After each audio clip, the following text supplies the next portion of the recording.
Isaac और Rebecca परमेश्वर के भक्त थे। कई वर्षों की प्रार्थना के बाद रेबेका गर्भवती हुई, परंतु गर्भावस्था के दौरान एक अद्भुत घटना घटी। गर्भ में ही दोनों बच्चे आपस में लड़ रहे थे। यह कोई साधारण संघर्ष नहीं था, बल्कि एक दिव्य संकेत था। परमेश्वर ने रेबेका को बताया, 2 राष्ट्र तेरे गर्भ में हैं और 2 जातियां तेरे उदर से निकलेगी, और एक जाति दूसरी जाति पर प्रबल होगी और बड़ा छोटे की सेवा करेगा। समय बीतने पर रेबेका ने जुड़वा पुत्रों को जन्म दिया। पहले का नाम एसाव रखा गया। वो शारीरिक रूप से मजबूत था, लाल रंग का और बालों वाला। वो शिकारी था, जंगल का जीवन पसंद करता था। दूसरा पुत्र याकूब था, शांत, विचारशील और घर के कामों में रुचि रखता था। एक दिन शिकार से थककर लौटे एसाव को भूख लगी। उसने याकूब से खाने की मांग की। याकूब ने उसे दाल देने की पेशकश की, लेकिन बदले में अपना पहलौए का अधिकार मांगा। भूख की मार से एसाव ने जल्दबाजी में अपना पहलौए का अधिकार दाल के बदले बेच दिया। ये पहलौए का अधिकार बहुत महत्वपूर्ण था। ये परिवार के मुखिया बनने का अधिकार था और आने वाली पीढ़ियों को आशीर्वाद देने का अधिकार। जब इसाक बूढ़ा हुआ तो उसने अपने बड़े बेटे को आशीर्वाद देने की इच्छा की। रेबेका को परमेश्वर की योजना का ज्ञान था कि वह याकूब को चुना है। उसने याकूब को बकरे की खाल पहनाई और इसाक को बताया कि वह एसाव है। इस तरह याकूब ने धोखे से आशीर्वाद प्राप्त कर लिया। जब एसाव को सच्चाई पता चली तो वो क्रोधित हो गया। उसने याकूब को मारने की धमकी दी। रिबका ने याकूब को अपने मामा लाबान के पास जाने की सलाह दी ताकि वह एसाव के क्रोध से बच सके। याकूब अपने मामा के घर की ओर यात्रा पर निकल पड़ा। यात्रा के दौरान याकूब एक स्थान पर रात बिताने के लिए रुका। थकान के कारण उसने एक पत्थर को तकिया बनाकर सो गया। उस रात उसने एक अद्भुत सपना देखा। सपने में उसने धरती और स्वर्ग के बीच एक सीढ़ी देखी, जिस पर स्वर्गदूत चढ़ रहे थे और उतर रहे थे। सीढ़ी के शीर्ष पर परमेश्वर स्वयं खड़े थे। परमेश्वर ने याकूब से बात की और कहा, मैं तुम्हारा परमेश्वर, तुम्हारे पिताओं का परमेश्वर, अब्राहम और इसहाक का परमेश्वर हूँ। जिस भूमि पर तुम लेटे हो उसे मैं तुम्हें और तुम्हारे वंशजों को दूंगा। तुम्हारे वंशज पृथ्वी की धूल के कणों के समान होंगे और वे पश्चिम, पूर्व, उत्तर और दक्षिण में फैलेंगे। तुम्हारे माध्यम से और तुम्हारे वंशजों के माध्यम से पृथ्वी के सभी कुल आशीर्वाद पाएंगे। मैं तुम्हारे साथ हूँ और जहां भी तुम जाओगे मैं तुम्हारी रक्षा करूंगा और तुम्हें इस देश में वापस लाऊंगा।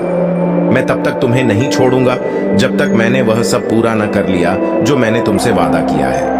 जब याकूब नींद से जागा तो उसने उस स्थान को पवित्र माना और उसने उस पत्थर पर तेल डाला और परमेश्वर से प्रार्थना की, यदि परमेश्वर इस यात्रा में मेरे साथ रहे और मुझे खाने को रोटी और पहनने को कपड़े दे और मुझे सुरक्षित वापस मेरे पिता के स्थान पर लौटाए, तो यहोवा मेरा परमेश्वर ठहरेगा और यह पत्थर जिसका मैंने खंबा खड़ा करा है परमेश्वर का भवन ठहरेगा। और जो कुछ भी तू मुझे दे उसका दशमांश हिस्सा में तुझे दिया करूंगा। और याकूब ने उस स्थान का नाम बेतेल रखा, जिसका अर्थ है परमेश्वर का घर। याकूब ने अपनी यात्रा जारी रखी और अंत में जब याकूब हारान पहुंचता है, रास्ते में उसे एक कुआं मिला। कुएं पर एक भारी पत्थर था जिसे हटाना गडरियों के लिए मुश्किल था। याकूब ने गडरियों से पूछा, क्या तुम लोग लाबान को जानते हो?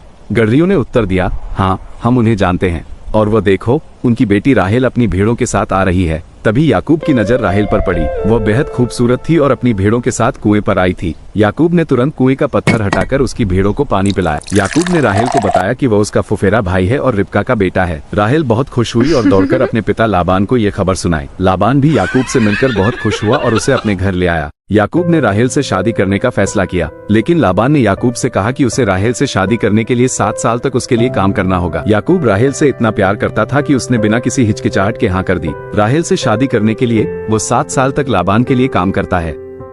लेकिन 7 साल बाद लाबान उसे धोखा देकर अपनी बड़ी बेटी लिया से उसकी शादी कर देता है। याकूब को जब ये बात पता चली तो वो बहुत दुखी हुआ, लेकिन लाबान ने उसे बताया कि यह उनके समाज का रिवाज है कि छोटी बेटी की शादी पहले नहीं होती। इसके बाद लाबान ने शर्त रखी कि अगर याकूब 7 साल और काम करे तो वो उसे रेबेका से भी विवाह करने देगा। याकूब ने फिर से सहमति दी और 7 साल और काम किया, जिसके बाद उसने रेबेका से विवाह किया। याकूब और उसकी दोनों पत्नियों से 12 बेटे और एक बेटी होती है, जो बाद में इसराइल की 12 जनजातियों के पूर्वज बनते हैं। लिया के 4 बेटे होते हैं, रूबेन, सिमोन, लेवी और यहूदा।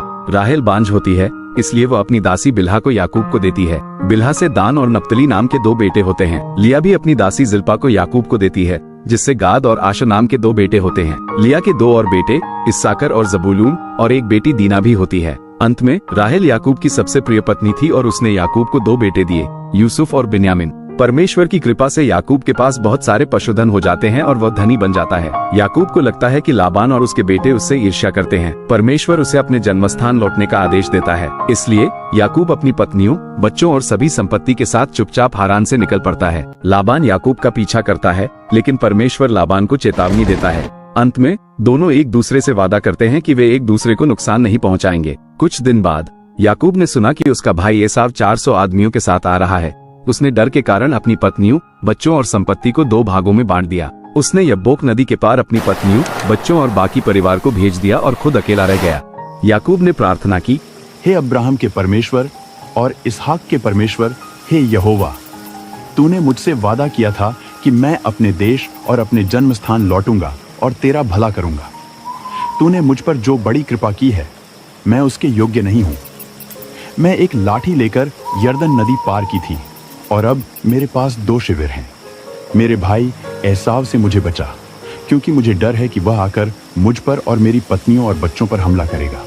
तूने कहा था, मैं तेरा वंश समुद्र की रेत के समान बना दूंगा। उस रात वह अकेले ही प्रार्थना कर रहा था जब एक अज्ञात व्यक्ति उसके पास आया और उससे कुश्ती करने लगा। ये कुश्ती पूरी रात चली। जब उस व्यक्ति ने देखा कि वह याकूब को हरा नहीं सकता, तो उसने याकूब की जांघ की नस छू दी, जिससे उसकी जांघ की नस खिसक गई। तब उस व्यक्ति ने कहा, मुझे जाने दे, क्योंकि अब सुबह होने को है।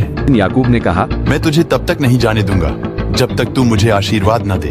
उस व्यक्ति ने उससे पूछा, तेरा नाम क्या है? उसने उत्तर दिया, याकूब।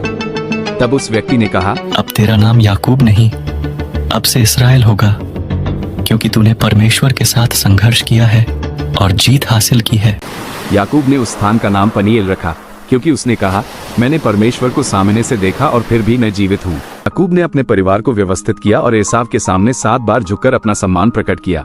एसाव ने दौड़कर याकूब को गले लगा लिया और उसके गालों को चूमा। दोनों भाई खुशी के आंसू बहाने लगे। एसाव ने याकूब से पूछा, ये सब लोग कौन हैं? याकूब ने उत्तर दिया, ये मेरे वे बच्चे हैं जिन्हें परमेश्वर ने अपने सेवक को दिया है। फिर याकूब ने अपने उपहारों के बारे में बात की, जिसमें भेड़ें, बकरियां, गायें, ऊंट और दासियां शामिल थी। एसाव ने कहा, मेरे पास बहुत कुछ है भाई, ये सब तेरा ही रहे। लेकिन याकूब ने कहा, नहीं, कृपया मेरा उपहार स्वीकार कर, क्योंकि तेरे चेहरे को देखकर मुझे ऐसा लगा जैसे मैं परमेश्वर के चेहरे को देख रहा हूँ और तूने मुझे स्वीकार कर लिया। याकूब की कहानी हमें कई महत्वपूर्ण सबक सिखाती है। परमेश्वर की योजना सर्वश्रेष्ठ होती है।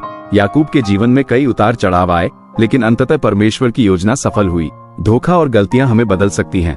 याकूब ने धोखा दिया, लेकिन बाद में उसने अपने कर्मों पर पछतावा किया और बदला। विश्वास और धैर्य। याकूब ने परमेश्वर पर विश्वास किया और धैर्य रखा,